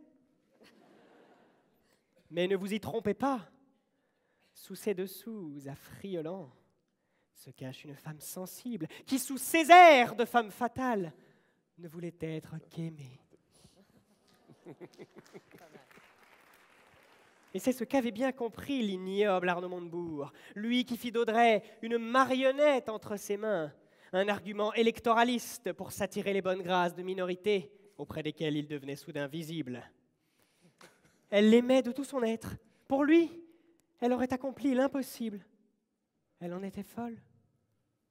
C'est pourquoi, devant une telle abolition du discernement causée par une passion amoureuse trompée dès l'origine, je vous demanderai, mesdames et messieurs de la Cour, mesdames et messieurs les jurés, de retenir l'irresponsabilité d'Audrey Pulvar, du chef de trouble à l'ordre public.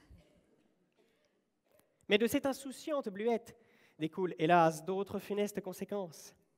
Non contente de connaître une relation tumultueuse avec Arnaud, aveuglée par son amour qui lui fit perdre la raison, la pauvre Audrey en perdit également son poste sur France Télévisions et sur France Inter. Mais quelle injustice! Quand on sait que Valérie Trierweiler est actuellement grand reporter à Paris Match, alors que son conjoint lutte à la barre d'un pédalo France en perdition.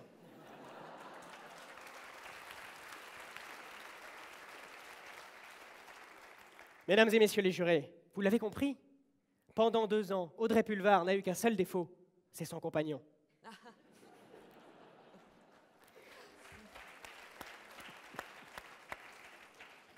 Et c'est alors qu'elle eut une révélation, comme une évidence.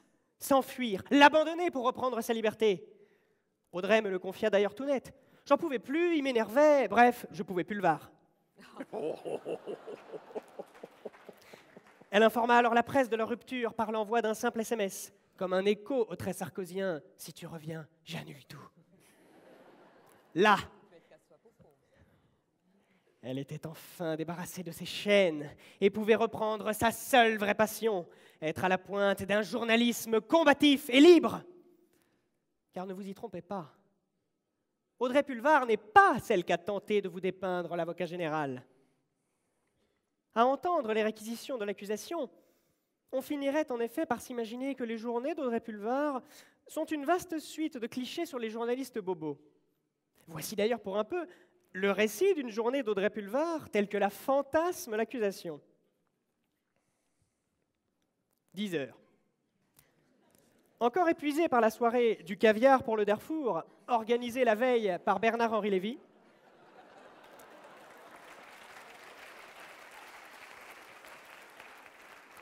Audrey vérifie sa panoplie du parfait petit journaliste. Dictaphone, check. Carnet à spirale et stylo Montblanc, check. Escarpin le boutin, check. 11 heures. Elle sort de chez elle et se dirige vers le siège de la rédaction des Inrocks, après un détour par son kiosque à journaux favoris, où elle achète comme chaque jour Match, Voici et Closer pour être à jour de l'actualité géopolitique internationale. 12 heures. Conférence de rédaction aux Inrocks. Après avoir limogé 2 collaborateurs pour un papier trop corrosif sur Arnaud Montebourg, séance de brainstorming sur le choix de la prochaine couverture. Au Cambodge avec Angelina ou en Somalie avec Bono, adopté facile en 2013. 14 heures.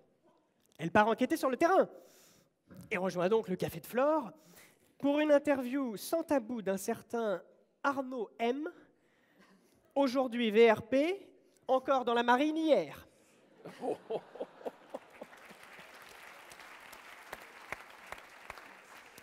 16 heures. Elle se rend au studio du Moulin Rouge, où Laurent Ruquier l'accueille par 2 contrepétries pour l'enregistrement d'On n'est pas couché. Invité du jour, les enfants victimes de l'Arche de Zoé. Elle, songeuse. Et pourquoi pas un petit tchadien en couverture des Inrocks 20 heures. Rincée par 3 heures de calembour, au goût plus que douteux, elle rejoint son compagnon pour un dîner en toute simplicité à la Tour d'Argent. 23 heures. Après avoir relu son livre de chevet, Indignez-vous de Stéphane Hessel, elle s'endort avec le sentiment du devoir accompli. Affligeant, n'est-ce pas? Voilà ce ramassis de clichés d'un cynisme sans nom qu'on a essayé de vous faire ingurgiter. Mais si cela vous a fait réagir, c'est bien que vous savez que tout cela est faux. Vous savez qu'Audrey Pulvar n'est pas cette caricature de journaliste matu-vu. Vous savez qu'elle fuit les bourre-pifs du PAF. Mais alors réveillez-vous.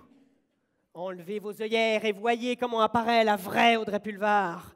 Comme une journaliste combative, n'ayant pas peur de défendre des convictions pour un journalisme sans concession. Une journaliste tenace qui, tel le sparadrap du capitaine Haddock, ne lâche jamais sa proie. Souvenez-vous de son engagement, elle, la seule vedette au milieu des anonymes lors des manifestations du personnel de l'audiovisuel public. Souvenez-vous de son interview de Nicolas Sarkozy, pendant laquelle elle le recadre sans ménagement à propos des sans-papiers. Et l'on ose venir nous parler d'une fausse journaliste ?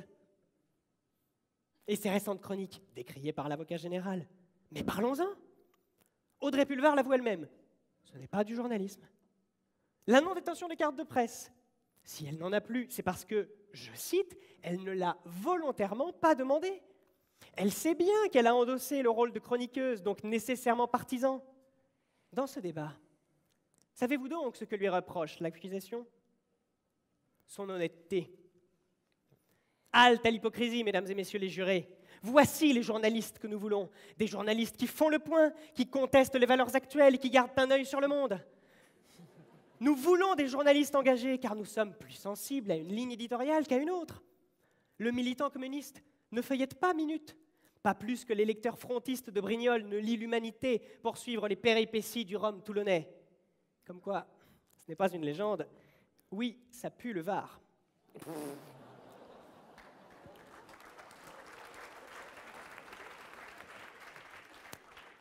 Mais non. Au lieu de reconnaître les qualités journalistiques évidentes d'Audrey Pulvar, voyez ce que vous avez retenu sur elle. Voyez à quoi vous et l'accusation avez réduit Audrey Pulvar. Une simple paire de binocles. Ah, les lunettes d'Audrey Pulvar.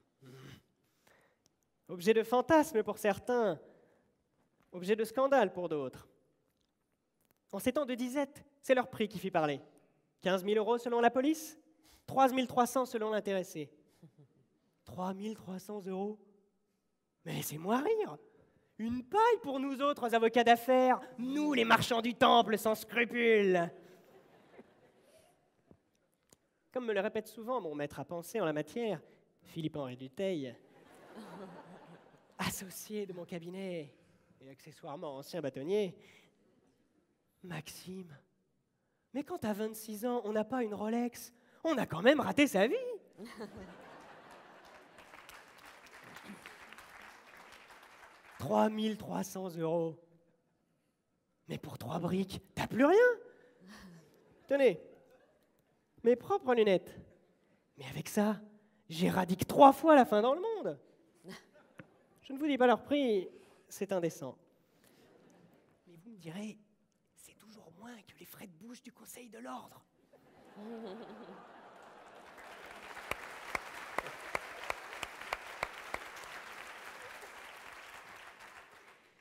Notons également que l'accusation, dans son infinie bonté pour Audrey, a passé sous silence la 2e paire en promotion à 1 000 €. Mais dans ce procès d'intention, pour une paire de lunettes issue d'une fameuse maison parisienne, ne pourrait-on soulever qu'Audrey agissait sous la contrainte du tyrannique Arnaud Montebourg, dans l'unique but de contribuer, elle aussi, au redressement productif de la filière optique française? Alors j'entends déjà les mauvaises langues. Oui, mais ils auraient pu choisir une autre branche. Bon, je l'avoue, je suis un peu dur avec ce cher Arnaud. Après tout, Arnaud Montebourg ne fait rien, mais il le fait avec ténacité. Allons, allons. Restons tout de même beaux joueurs et souhaitons que 2014 soit pour lui une bonne année, ou plutôt, comme on dit dans mon cabinet, une goudière.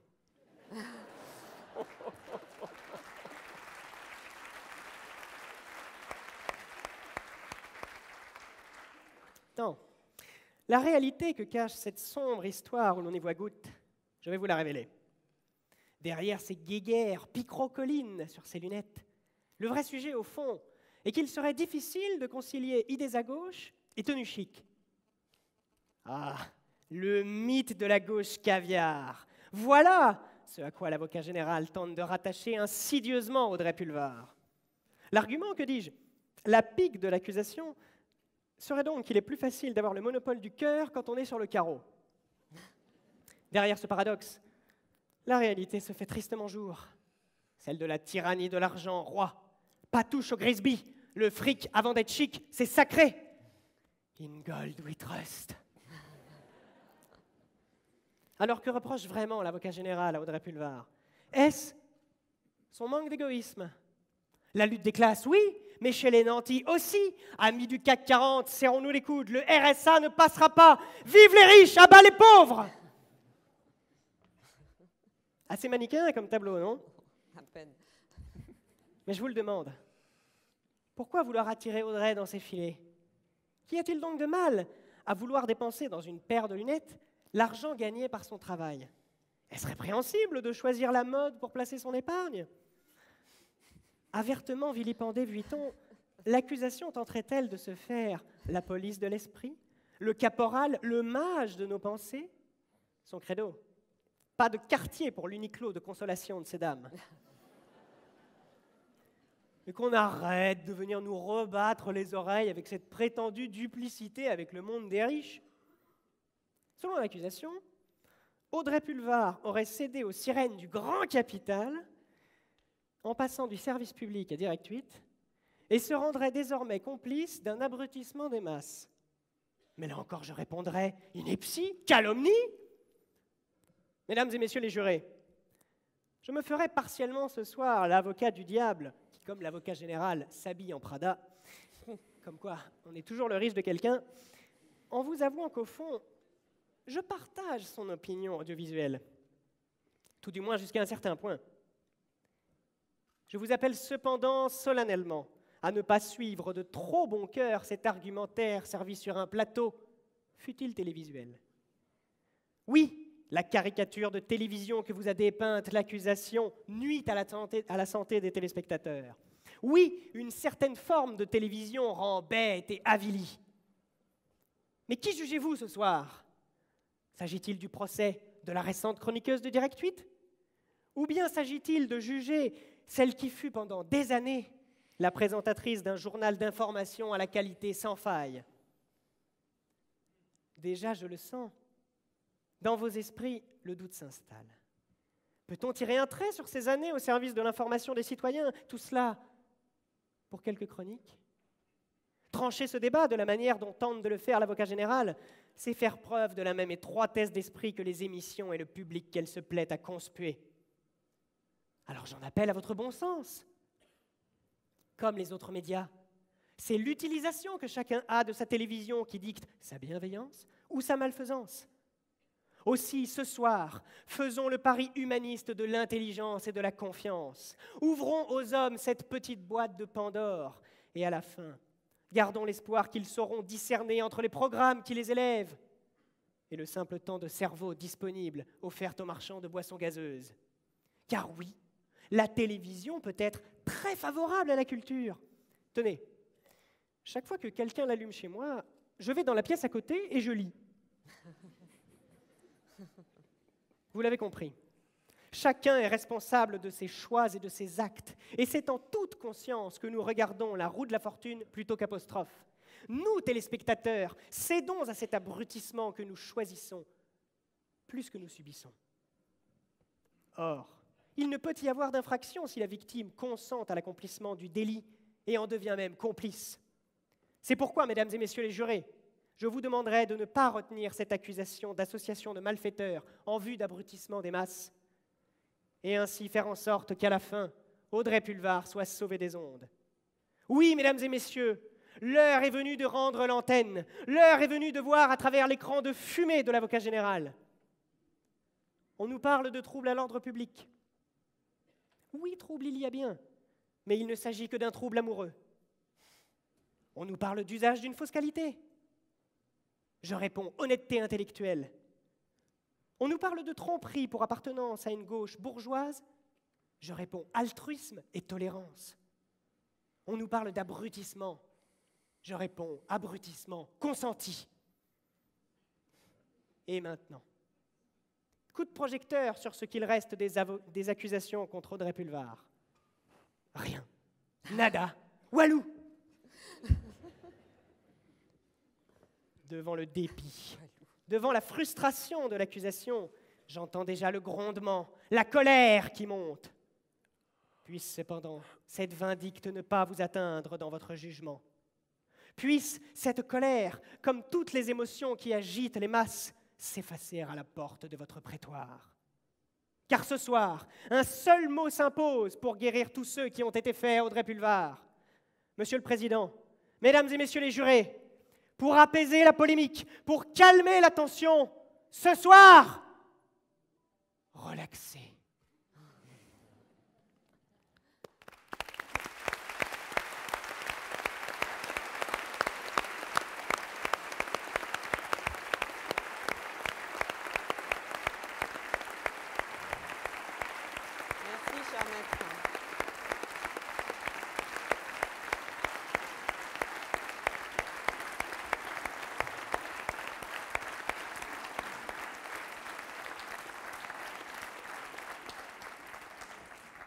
Madame Audrey Pulvar, selon la règle, la parole revient à l'accusé en dernier. Avez-vous quelque chose à ajouter pour votre défense?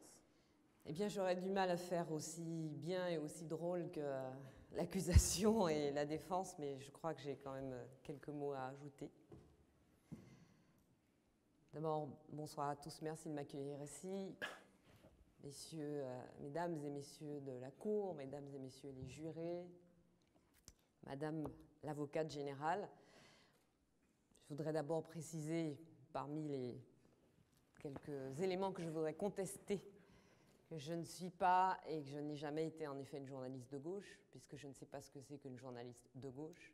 Je suis une journaliste viscéralement, éternellement. C'est le métier que j'ai choisi, c'est le métier que j'aime, c'est le métier que je ferai, je pense, jusqu'à ce que ce ne soit plus possible pour des raisons qui me dépasseraient. Et je suis par ailleurs une citoyenne, une personne qui a des opinions politiques. Mais c'est sur une autre question que j'ai été le plus ébranlée par votre propos, même si j'en ai bien sûr bien perçu la dimension sarcastique et caricaturale. Heureusement pour moi, dans ma carrière, j'ai été à un moment journaliste judiciaire, j'ai assisté à de nombreux procès réels et je sais donc la différence qu'il y a et la mauvaise foi dont vous avez pu faire preuve. Mais de façon, je dois dire, assez brillante et élégante, quoique pas toujours. Moi, je voulais simplement vous dire que le combat des femmes pour la maîtrise de leur vie, de leur liberté, de leur destin et de leur corps, habeas corpus, la propriété de son corps, c'est un combat qui n'est pas achevé. Et que depuis des siècles et des siècles, il a été mené contre les déterminismes, contre les stéréotypes, contre les assignations, contre des procès en sorcellerie pour pulsions sexuelles prétendument déplacées, contre les condamnations au bûcher ou à l'asile psychiatrique, la mort en asile psychiatrique, pour avoir osé dire non, pour avoir osé lever le poing, pour avoir osé bousculer un ordre établi, la plupart du temps par une tradition ou par des textes sacrés, ou un ordre établi par la force, par la brutalité. C'est une longue traversée que des milliards de femmes qui sont nos aînés, nos ancêtres, ont faite avant nous, et elles nous ont légué les étapes, les progrès de ces combats.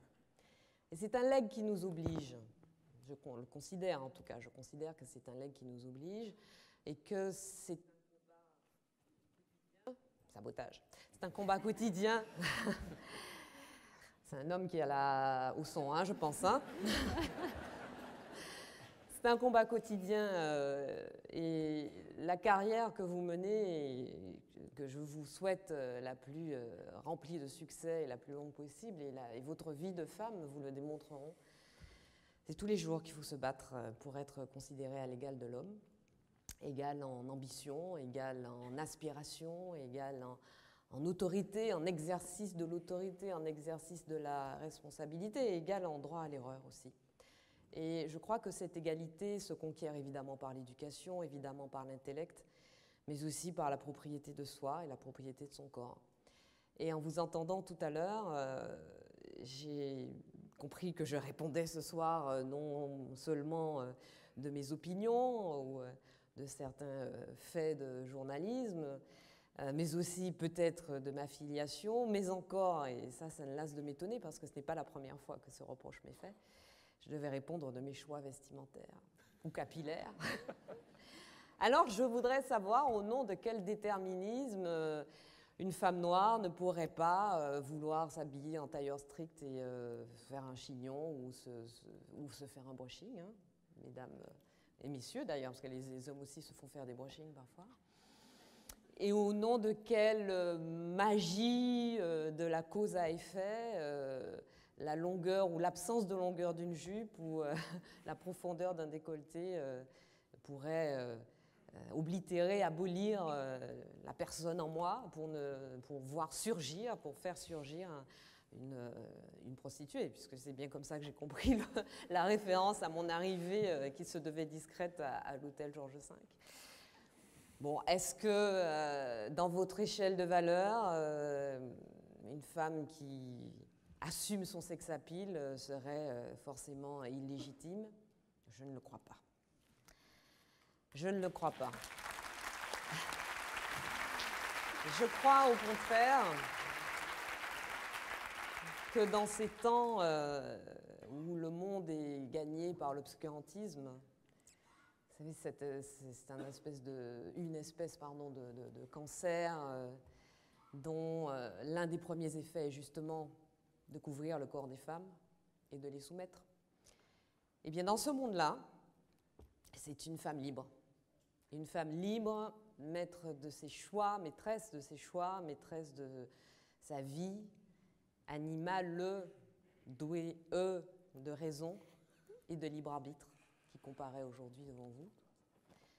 Et j'ai envie de vous dire qu'aujourd'hui, dans notre pays, où l'on voit tous les jours des atteintes aux droits des femmes, moi, entre les fémènes et ceux qui leur défoncent la poitrine à coups de Rangers, aujourd'hui en France, j'ai choisi mon camp. Je vous propose que nous reparlions de tout ça quand vous aurez une vingtaine d'années de carrière professionnelle derrière vous.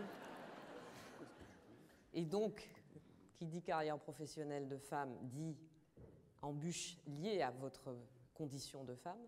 Et quand vous aurez 42 ans de combat quotidien pour exister en tant qu'être libre derrière vous. Merci.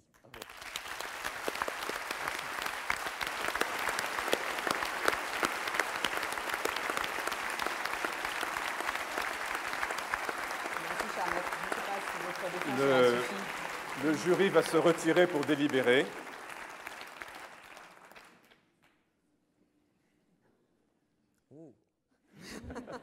C'est mon dernier mot, hein.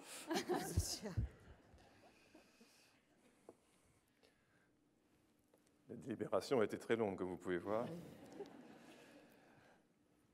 Après en avoir délibéré, le jury, plein de bienveillance et de mansuétude, prenant en compte tant les graves accusations portées contre vous par Madame l'avocat général que la défense valeureuse soutenue par votre avocat et par vous-même, le jury vous condamne à exercer à perpétuité, avec conscience et probité, avec la conscience et la probité qui vous caractérisent, votre métier de journaliste, comme vous l'avez vous-même revendiqué.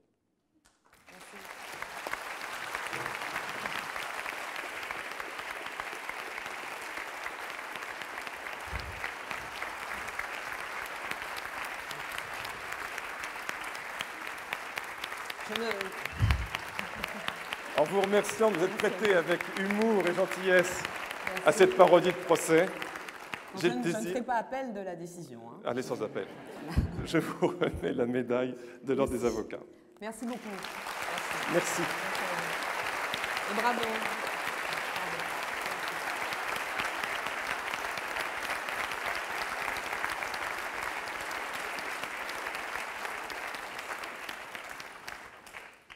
Mesdames et messieurs, chers amis, avant de nous retrouver dans le foyer du théâtre pour une autre forme de réjouissance, je tenais à adresser des remerciements à tous ceux qui ont concouru à la réussite de cette soirée, et en particulier à tout seigneur, tout honneur à nos mécènes. Je nommerai Aon, l'ex-base, la Cité Générale, le CIC, les éditions Dalloz, les éditions Francis Lefebvre, aux organisateurs, à l'équipe de CAEVA, mais également aux membres du secrétariat général de l'Ordre, en la personne de Béatrice Vaujour, Anne-Marie Crotty et Judith Parker.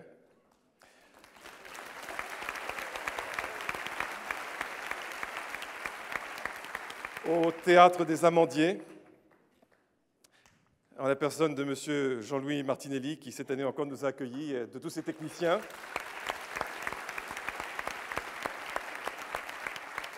Je ne peux pas évoquer le Théâtre des Amandiers sans saluer la mémoire de Patrice Chéreau, récemment et trop tôt disparu, qui a contribué en son temps aux grandes heures de ce théâtre. Je dois maintenant vous faire un aveu. Il y avait dans cette salle un spectateur un petit peu à part qui a travaillé tout le long de la cérémonie, c'est le dessinateur Fleck, qui a croqué les meilleurs moments de cette soirée. Et ces dessins seront projetés dans le foyer, vous les verrez tout à l'heure, et Fleck a même accepté d'en dédicacer quelques-uns pour ceux d'entre vous qui réussiront à le rejoindre. Je l'en remercie. Je vous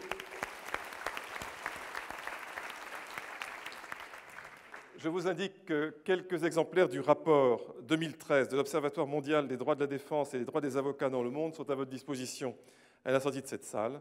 Je vous remercie et je vous souhaite une très bonne soirée.